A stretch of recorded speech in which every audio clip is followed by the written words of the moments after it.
Europe wrestles with a third wave of the pandemic as a number of countries raise concerns over the AstraZeneca vaccine. Hello, I'm Mike Walter sitting in for Anna Naidu, and this is The Heat.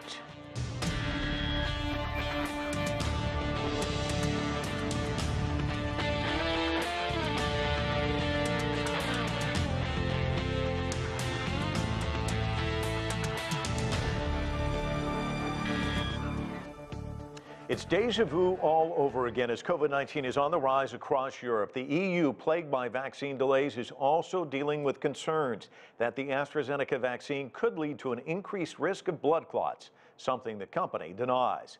Nevertheless, Germany, France, Italy, and Spain joined with 11 of their neighbors this week to suspend use of the vaccine until the matter could be studied. Meanwhile, here in the United States, vaccinations are on the rise amid warnings not to become complacent in the race to eradicate the virus. There's a lot to talk about. Let's get straight to our panel. Rishi Desai is a pediatric infectious disease physician and the chief medical officer for the health education platform osmosis.org. Chen is an associate professor of public health at the Yale School of Medicine. Scientist and author William Haseltine is also with us. He's the chair and president of Access Health International. And Chris Smith is a consultant virologist at the University of Cambridge and co-presenter of the Naked Scientist podcast. Chris, let's start with you. Why are we seeing this spike in Europe, do you think?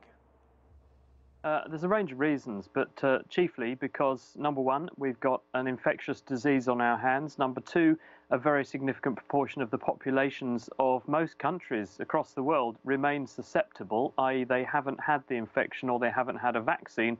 Number three, it's still winter time, and in winter, the most infectious diseases that spread via the respiratory route spread much better.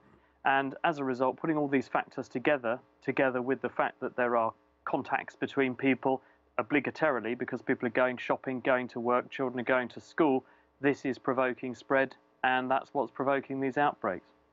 And Bill, there's also been this criticism of the rollout of vaccines in the EU. Some see it as just too slow. According to the Bloomberg vaccine tracker, the EU is behind the UK and the US in terms of putting shots in the arms. There's also this concern about the AstraZeneca vaccine. First, is the concern valid? And second, what needs to happen to kind of jumpstart the effort in Europe, do you think? Well, let's take the AstraZeneca first. As far as I can tell from the data that I have seen, there's no really reason for concern. That is in concordance with the World Health Organization and also with the European Union regulators. If there is a problem, we need to see more data, but so far I haven't seen that. What does appear to be an issue, which I would add to the list, the very comprehensive list that you just heard of why the infection is spreading, is variants. The vaccines don't seem to be particularly effective. In fact, against the South African variant, maybe 10% effective at most. So there are variants that spread more rapidly and replicate to higher concentrations in people and spread it more rapidly. So that is an issue as well. With respect to the general use of vaccines in Europe, it is definitely slower than it should be. It's slower than it had to be. It's regrettable because had there been a thorough vaccine program, it could have resulted in slowing down some, but perhaps not all of the spread. I would also add that everywhere you see relaxation of the very stringent control methods that have been put in place, you see an uptick. And this uptick is from the north to the south of Europe to the east to the west. Britain seems to be the only country that, and some of the Scandinavian countries that are really spared this very serious upsurge. It's a very serious upsurge. We shouldn't minimize it in any way. Yes, indeed. And according to the Global Times and the Duke Global Health Innovative Center, there are more than 40 countries that have already purchased the AstraZeneca vaccine. The World Health Organization echoing what Bill's saying there's really, you should really kind of downplay the concerns. Let's listen to what they had to say. The experts are looking at the data, and so far we do not find an association between these events and the vaccine, because the rates at which these events have occurred in the vaccinated group are in fact less than what you would expect in the general population at the same time. So the recommendation at this point is that the risk-benefit of not vaccinating using AstraZeneca vaccines and other vaccines outweigh the risk of the COVID infection, which we know has a significant impact on people with severe disease, hospitalization, and death. So even with those words of assurance, Rishi, we're seeing countries that are saying, look, we're going to suspend the rollout of the vaccine. How is this complicating matters, especially with what Bill said? You've got these variants who are spreading and spreading quickly. Just how does this complicate matters? Yeah, it's a good point. I mean, the biggest issue is that every time you have more cases, that's more virus multiplying in those people. And every time a virus multiplies, there's a chance of a new variant popping up. And so the number of cases as they rise, the opportunity for new variants rises as well. And what you just heard is that actually there's a lower chance among the vaccinated population of having a blood clot as compared to kind of the normal population that you compare it to. So I think that this response from Germany, and then there was a follow-up response, of course, from Italy and France and Spain, to pause on AstraZeneca created a lot of unnecessary fear. And it's going to take some time to walk that fear back and get people confident again. Well, that is a key piece, isn't it? This kind of can snowball, can it? It already has. I mean, if you're a citizen living in Spain and you just notice that the Germans have said that they don't want to use AstraZeneca, and if your country says that they will proceed with AstraZeneca, immediately you start to get very doubtful of your own country's governance, right? So the fact that one country says this has massive implications for all the surrounding countries because they have to act as a united front. And when Germany did this, essentially, they kind of pulled a lot of other countries in because of that. Chen, let's talk about another country, which is China, which has really stepped up. This week, we reported on the fact that China is now going to get thousands of vaccines off to peacekeepers, UN peacekeepers, many of them in the African continent. They're also supplying vaccines to aid to about 53 countries, exporting 20 to 27 of them. Many of these low-income countries that have kind of been passed aside by the richer countries. Talk to us about the effort on the global stage that China's making in terms of vaccines.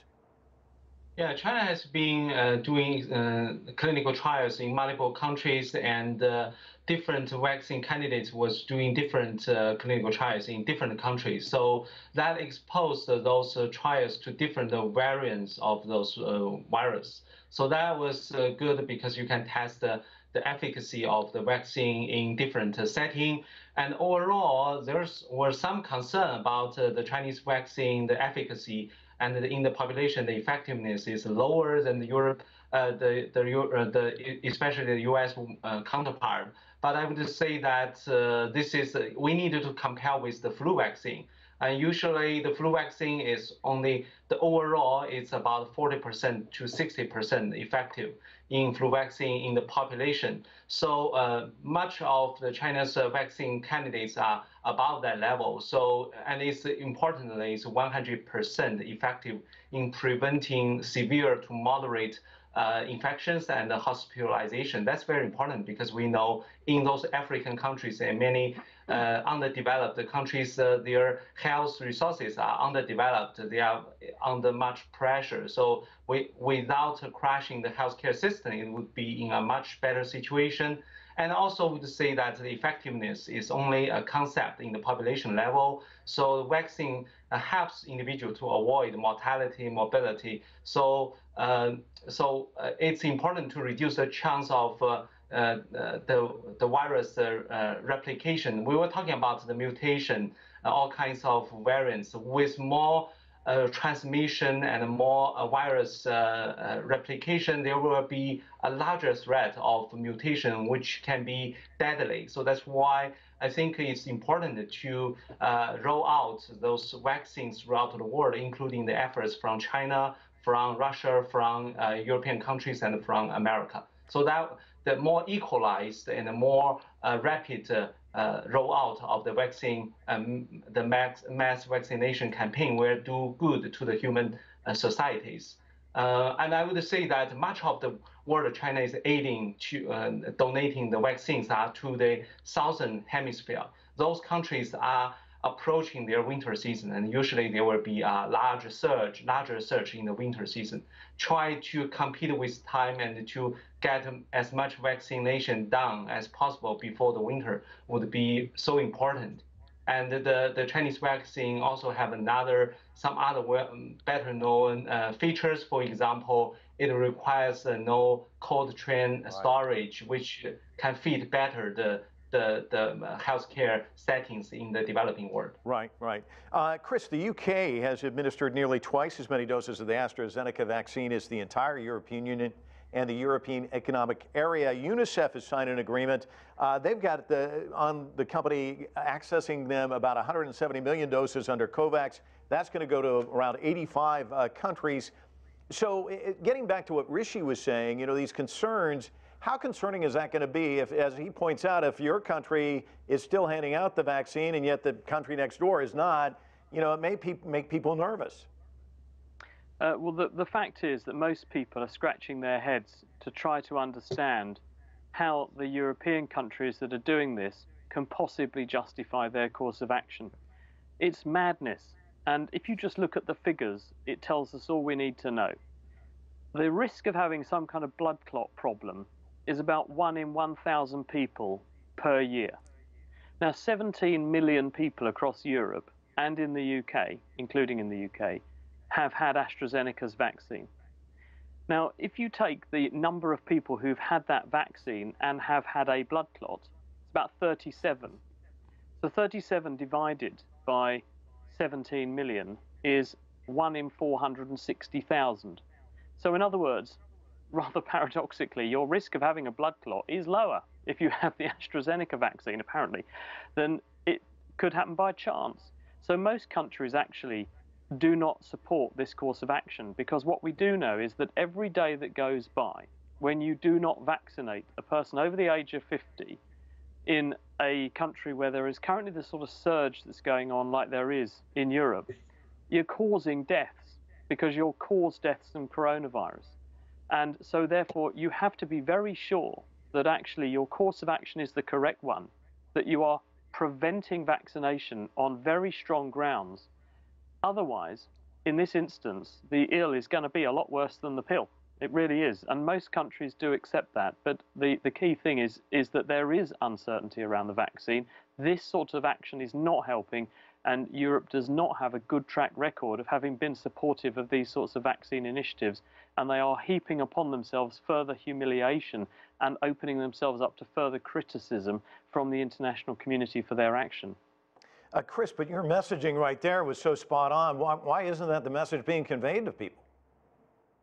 I don't know, but thankfully channels like yours are conveying this sort of message, and people are listening, and people are saying, well, yeah, what are the European Union? Well, not the European Union, their regulator says that the vaccine's okay, but why these European countries? And I think one of your other contributors has actually hit the nail on the head when they said, well, the reason is that it puts the politicians and decision makers in a very difficult position, because they're the people making the decision. The scientists aren't making these decisions. The doctors aren't making these decisions. The politicians are. And when you have a country which decides to act in a certain way, and then you as the neighbouring country see your neighbours doing this, of course you're going to turn to your policymakers and say, well, hang on, they're doing this. Why aren't we doing this? And then your policymakers have to defend not doing something, which of course puts them in a difficult position. The path of least resistance is to just go with the crowd, and so they all behave like sheep, and there's a huge sort of domino effect, which is exactly what's happened. Belgium being the outlier, where the Belgians have said, no, we're not doing this. Bill, it's interesting. We're seeing a plateau in the number of daily cases here in the United States, but it's, Chris just mentioning the scientists aren't happy where we're at. I mean, they like, especially someone like yourself, you'd like to see the numbers lower. The same coming from Dr. Anthony Fauci, who was on Fox News Sunday. Let's listen to what he had to say. When you see a plateauing at a level of anywhere between 50 and 65,000 cases a day, that is absolutely no time to declare victory, because we know from previous surges that we've had over the year that when you see that leveling off at a high level, there's always the risk of a surge back up. And in fact, unfortunately, that's exactly what is happening in Europe right now. So, Bill, we've got these competing narratives. You hear the scientists saying one thing, but then politicians see, oh, it's plateauing, let's open everything up. We're seeing that in some states. We're also seeing in the state of California where the governor is facing a recall because he's continuing to tap on the brakes. Give us your sense of how concerning all of this is. Well, right off the top, it's very concerning. I agree entirely with Dr. Fauci. What is happening, and we've seen it happen at least twice, and now it seems to be happening a third time. And you can look around the world and see almost the same effect. And that is, you get to a peak, you take some serious action, mostly through public health. You get to a plateau, and then people relax. And then they relax a little more, and it pops up again. This is the third wave. How many waves do you have to go through? You know, there's an old saying, fool me once, it's your fault. Fool me twice, it's my fault. There's no such thing as a third saying, fool me 3 times. What are we, complete morons? It's unbelievable that people haven't learned. In the US, we have a particular issue that has been politicized, but that doesn't explain what's happening in Europe.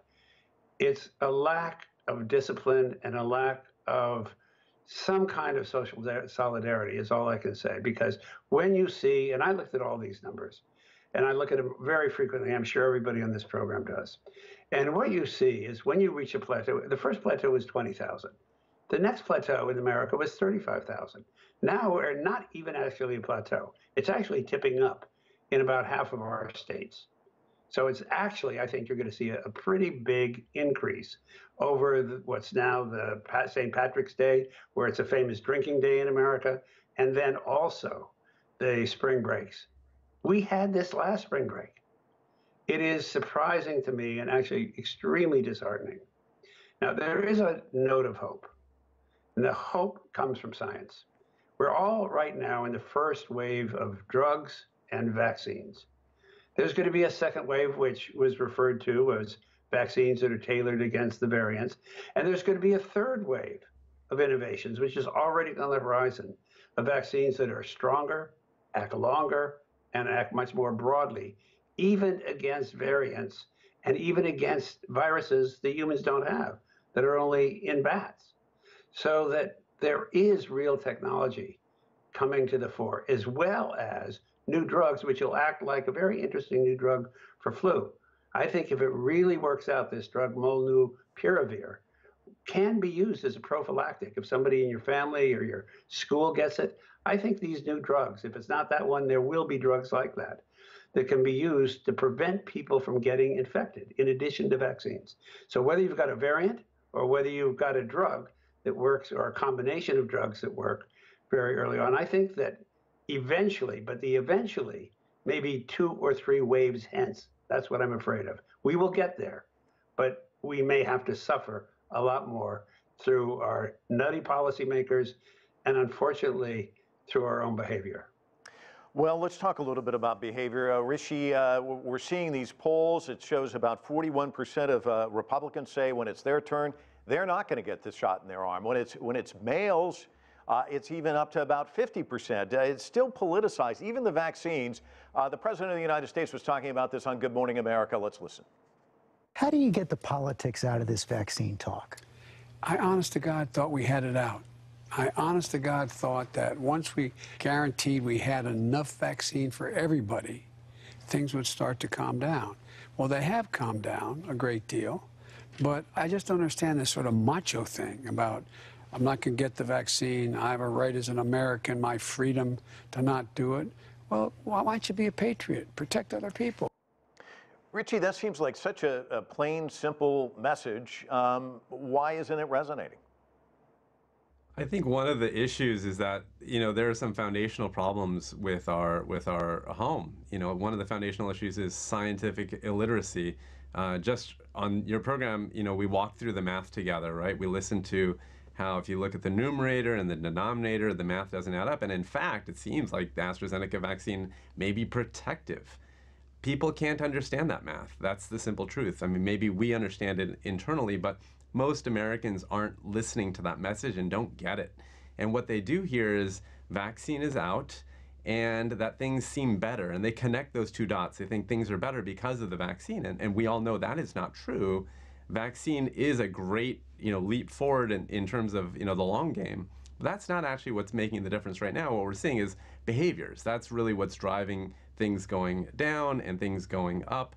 And so when you make that mistake, at a very fundamental level, and you think, wow, we have a vaccine now, so all is well and good, then you're going to have a hard time getting the message across that you still need to mask up, you still need to socially distance. And those messages are just not going to hit home. I think tied to that, you have lots and lots of conspiracy theories that are kind of, there's a whole industry complex around conspiracy theory. And so if that's the case, there are a lot of, folks that stand to gain by pushing out nonsense around anti-vax messaging. And so that stuff, that machine is still running, that propaganda machine, and that's not just going to go away quietly. And so I think those are all the things that are coming to a head and why we're seeing such resistance to what seems on the surface like a really basic thing. Wear a mask, get your vaccine, distance when you can, etc. Bill, I think you're old enough to remember JFK with his speech, ask not what your country can do for you, it's what you can do for your country. That's sort of Joe Biden's message, and yet we see people who've, I remember in Idaho not that long ago, little kids burning masks. This has become such a political hot potato. If you're the president of the United States like Biden and you come into this environment, how do you unspool all of that? Well, there was a really interesting study done, not real study, but a discussion with one of the top Republican pollsters. And he got a very large group of people who said they weren't going to get a vaccine. Most of them were Republicans. And they had a long discussion. And it turned out that at the end of that discussion, most of them decided to get the vaccine. But what made the difference? It wasn't what they all said, almost in unison, is do not have a politician tell us what to do. We don't want to hear that. They're trying to spin us right. They're trying to spin us left. We don't believe what the politicians say. We want to hear trusted, factual voices. And even though I agree there's a deep deficit in education, after these people listened, particularly to one of the former FDA commissioners, Tom Frieden, and he laid out in very simple terms, and I think it's really worth all of us listening to what Tom said, that convinced most of these people that they should get the vaccine. They're not exactly anti-vaxxers, but they're really confused. They get all these messages, and they're deeply distrustful of being propagandized and spun. And they would like to hear rational reasons. One of the things that was already said in this program that they really responded to is your chance of being harmed by the vaccine is far less than your chance of having a serious health issue because you're infected with COVID. That's one of the things that Tom said that helped convince them. And you have to go through those arguments, very factual, very calm, from people who aren't identified politically, or people who aren't identified as spin masters, to try to reach these people that we all desperately need to have vaccinated, because as you said, it's a collective effort. Bill mentions distrust. Chen, there's been considerable distrust in the last few years between the United States and China on a range of issues. We know that there's a big meeting taking place in Alaska where the leaders from China and the U.S. will be sitting down and talking. This seems like an area where it shouldn't be an area of competition. It should be an area of cooperation, much like climate change, where we saw these two countries come together.